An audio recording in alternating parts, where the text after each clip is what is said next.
Hi, I'm Megan Brown, teacher and EdTech enthusiast. Thanks for joining me on this journey to learn and share meaningful ways to integrate technology into everyday lessons. So, you want to teach with technology?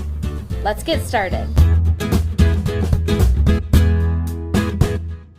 Hello, fellow educators. Welcome to today's episode, So You Want to Gamify Your Classroom. Today, we're going to explore why you may want to gamify your classroom, and then we'll look at 3 different strategies to bring gaming into your lessons. As we go, you may realize that you're already using gaming elements in your lessons. So think about what you're already doing in your lessons, and I want you to think about what concepts or lessons that you want to try to add gamification into this school year.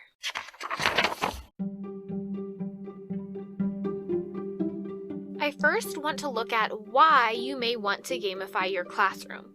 And there are many reasons why you might choose to do this. One huge reason is because games help to motivate students to learn. When games have a great balance between challenge and students having the skills to be successful, they can create intrinsically motivating environments so students want to keep playing and keep learning. Games can be created to teach new material, and they can also create motivating opportunities for independent practice. Effective games also provide students with immediate feedback, so this will help students to reflect on their learning. These are all effective teaching practices, so students can learn and grow as they're playing. What makes games unique when it comes to learning and independent practice is that they create an environment where students are immersed in a learning experience. They're using multiple senses to take in new information, and they're using that information to problem solve. Effective games also promote many freedoms for students that are more challenging to create in a classroom environment. The most important freedoms that students have in games is the freedom to fail and the freedom to experiment. In the gaming world, it's expected that you'll fail a few times before being successful. And you learn from those failures to be successful in the future. This acceptance of failure is something that many teachers try to promote in their classroom, but it's already embedded into that gaming environment. Students are also able to try new things and explore different things in a game in order to be successful. Effective educational games also allow students to have freedom of effort. This is important in an educational game, that there are supports for students so that they have control over the difficulty of their challenge. This will keep their motivation high. If they're getting bored, they should be able to increase the difficulty so that they can stay engaged. But if they're struggling and really having a hard time being successful, there should be scaffolds or hints there to help them along the way. This way, students never reach that frustration level and give up. All of these things make a great lesson, but they're part of gaming culture, and they allow for increased understanding and engagement from students. Now, there is mixed evidence on whether gamifying the classroom increases student understanding, but it will help students' attitude towards learning and help their problem-solving skills, which are also really important qualities to promote in students as well. So even if using a game does not help students to score any better on a test, they will have fun learning along the way.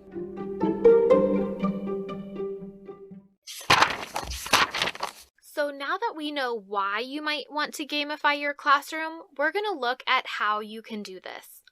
There are 3 strategies that you can take when gamifying your classroom. All 3 are valuable and effective in creating a motivating environment for students to learn. The first strategy is called Edutainment. For this strategy, you're going to take content that you have already created for your classroom, and you're just going to add gaming components.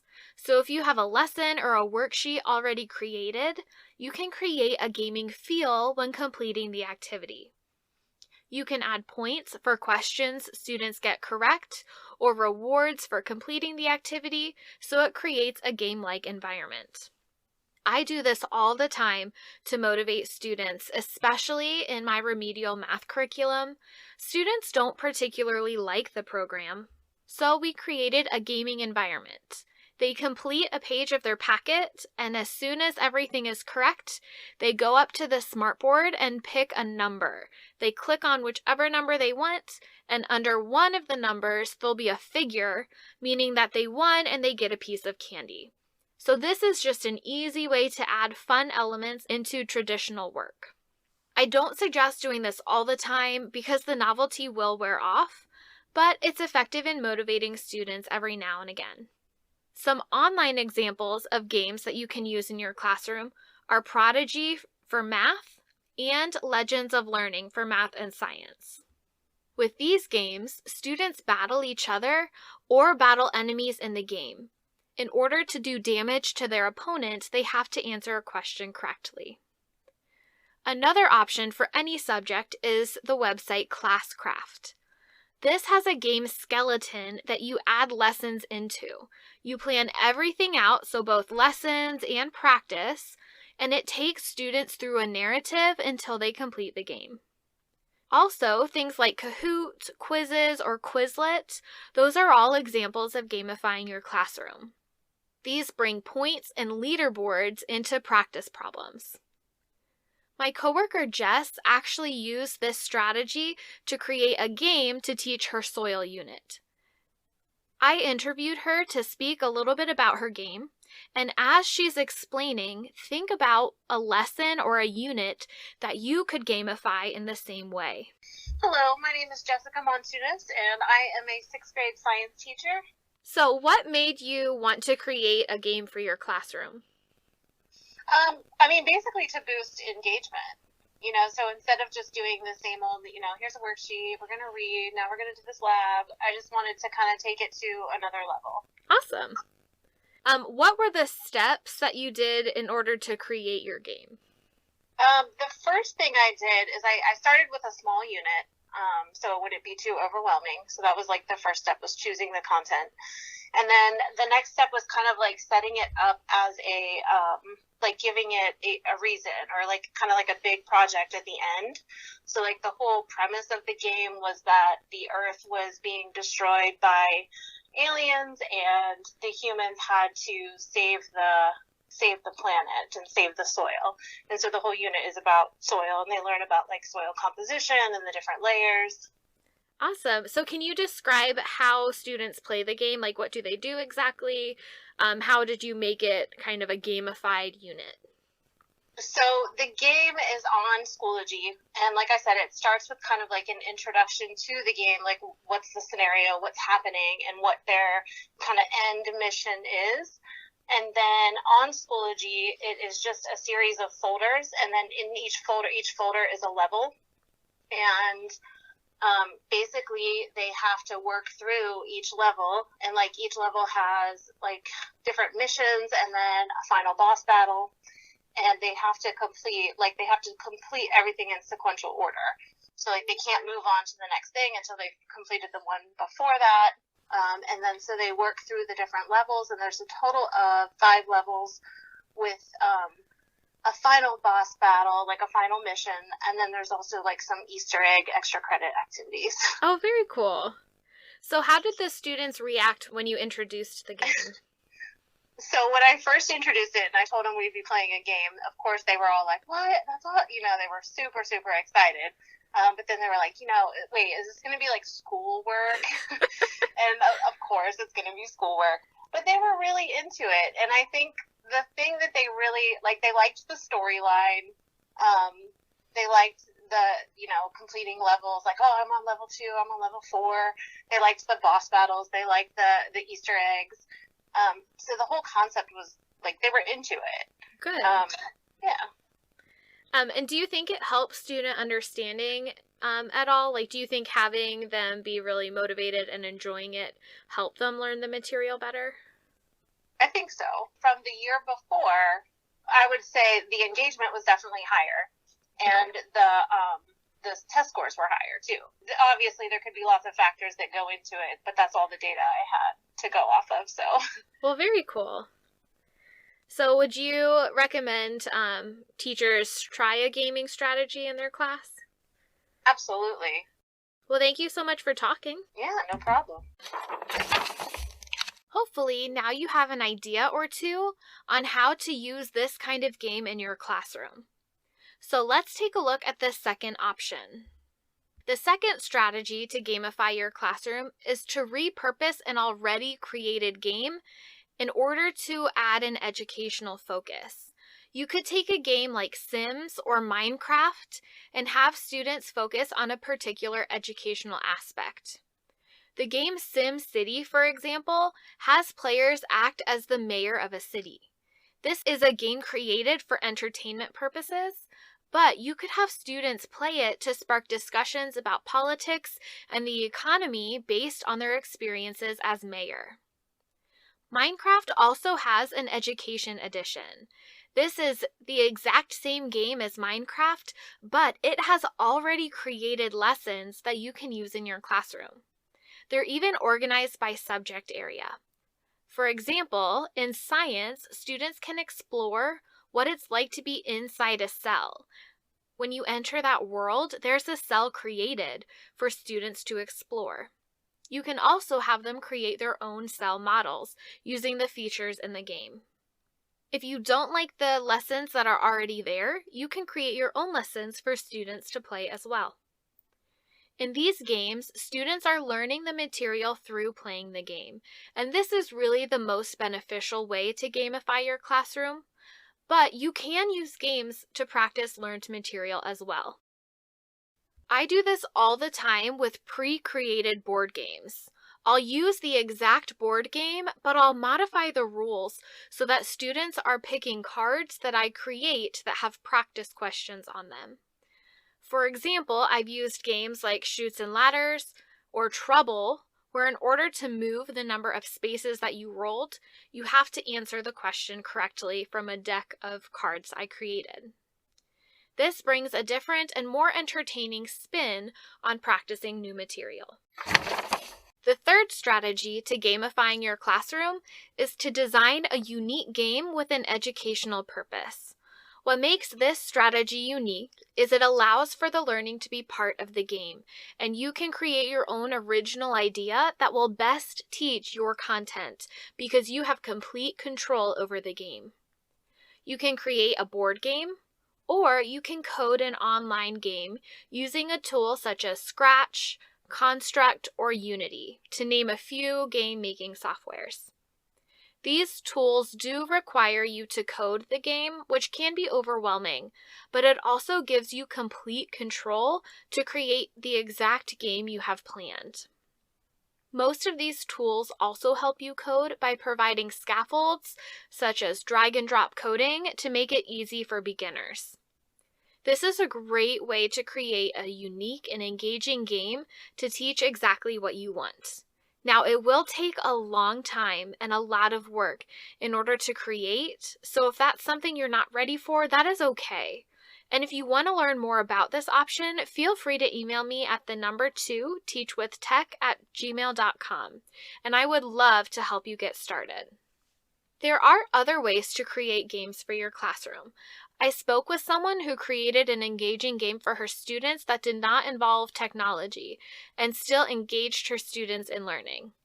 As she is sharing her story, think about if a tactic like what she's doing could be beneficial in your class. Hi, my name is Sarah Beal, and I am a PhD student at the University of Cincinnati, and I study Roman archaeology. So, what made you want to create a game for your class? So I was teaching a class called the Archaeology of Greek Mythology, and one of the main goals for the class that I had was just to make it as fun as possible for the students. And I think one of the best ways to do that is with a game. So we had a topic that was particularly dry, and I was trying to think of a fun activity to spice it up and make it more interesting for the students, and a game ended up being the right answer for that. So what steps did you take to actually create the game? Yeah, so the game that I ended up making was pretty much ripped off from the game Settlers of Catan. The idea behind it was to create some sort of a resource trading game for my students to help them learn the material. So I came up with this kind of vague outline of ideas and rules that I thought would work for the game, and then I sat down with 5 of my colleagues, and we actually tried the game, and they helped me figure out how to balance the game and make it work more effectively for students. So can you kind of describe the game itself and how students play?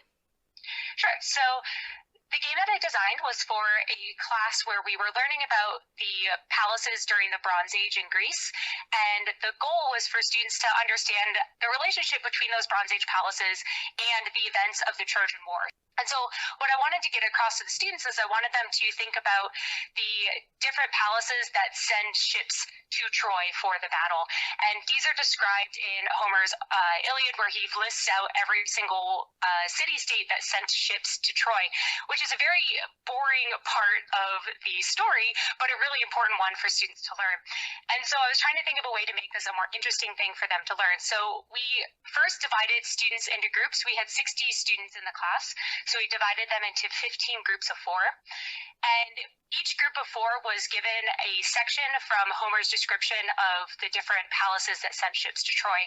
And so that was the palace they were in charge of. And so they had to identify where that region was on a map. And then we kind of put that all together. So they had an idea of where all the different palaces were located, as well as the territories that they controlled. And what students quickly discovered is a lot of them made claims to territories that overlapped with one another. So the goal then was for them to think about competition over resources. The way the game itself worked then is they were in charge of their own city-state, and they had the goal of collecting a certain set of resources in order to successfully send ships to Troy. And so they had to have 1 sheep, 1 olive oil, 1 wine, 1 grain. They also needed timber to build ships, as well as the materials you need to make bronze, so that they can have weapons and armor as well. And the way this worked is each group, based on where their palace was located, was given a certain set of resources to start with. So, for example, one of the groups was unfortunate to be in charge of one of the Greek islands where they don't have a lot of natural resources, so they only started with sheep. Some of the other palaces are a little bit more fortunate. Some of them are located in parts of Greece that actually have access to timber to build ships. Most of them started out with things like olive oil and wine. The students then had to delegate different party members to be different positions within a Bronze Age palace. So they had a king who was in charge. They also had a scribe who was kind of the main advisor to the king. They also had to elect a foreign ambassador. And the way the game worked is that the foreign ambassadors could go around to the other palaces to try to trade resources with them. They could only make 1 trade per move around the room, because with 15 groups and 60 kids, it got pretty chaotic pretty quickly. And then there were also resources that they could only get from the traveling merchants, and those were played by myself and the other instructor. We would rotate around the room, and we held all of the metals that they would need in order to make bronze, as well as most of the timber. And so students, each time the merchants came past their desks, they could make 1 trade with the merchants as well. What ended up happening is pretty quickly students realized that there wasn't enough timber for all of them to be successful, which resulted in mass chaos around the room as they frantically tried to trade the resources in order to get what they needed. It was awesome. We actually, at one point, the students were just like, "There's not enough timber!" I could hear it across the room. Someone shouted that. And then the next table I went over to, they were like, "What if we just got all of the timber? What if we stockpiled it?" And I was like, "You could do that." So how did your students react when they were playing the game? My students loved it. They clearly had so much fun with this game. What was great about it is they became extremely invested in their palace. So it wasn't just like, oh, this group versus this group. It was the palace of Mycenae versus the palace at Sparta. And they got really invested in that palatial identity, which was really interesting. It's something that came up throughout the course of this semester, because we talked about Bronze Age's palaces a lot throughout the semester. They also, I feel like they got really into the competitive spirit of it, which was part of the goal. One of the main goals for this game was for the students to think about how Greece is a country of very limited resources.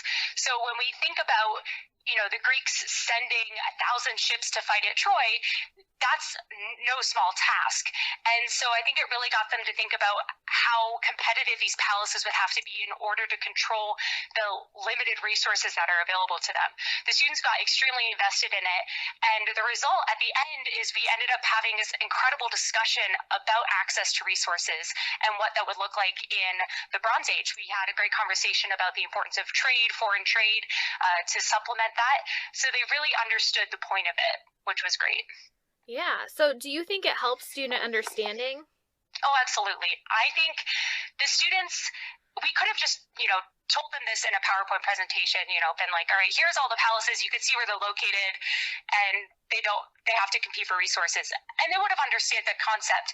But what was so great about this game is they actually experienced that tension themselves. It brought it to life for them. They were able to put it into a context that they understand, which is very important to do when we're teaching about something that is so distant from us. And so students really engaged with the topic. They had ownership over the idea, and it resulted in, they had an essay question on this on their midterm exam, and every student, they had a choice of questions. Every student answered this question because they knew what they were talking about. That's really interesting. Yeah. So you have actual data that you could use to show it. Yeah. Well, is there anything else that you can think of that you think would be helpful? I think it's worth saying that this took a lot of time to put together, which I don't think that should discourage people from ever trying this type of thing in their classrooms, because I think it's an important thing to find opportunities to let students have fun.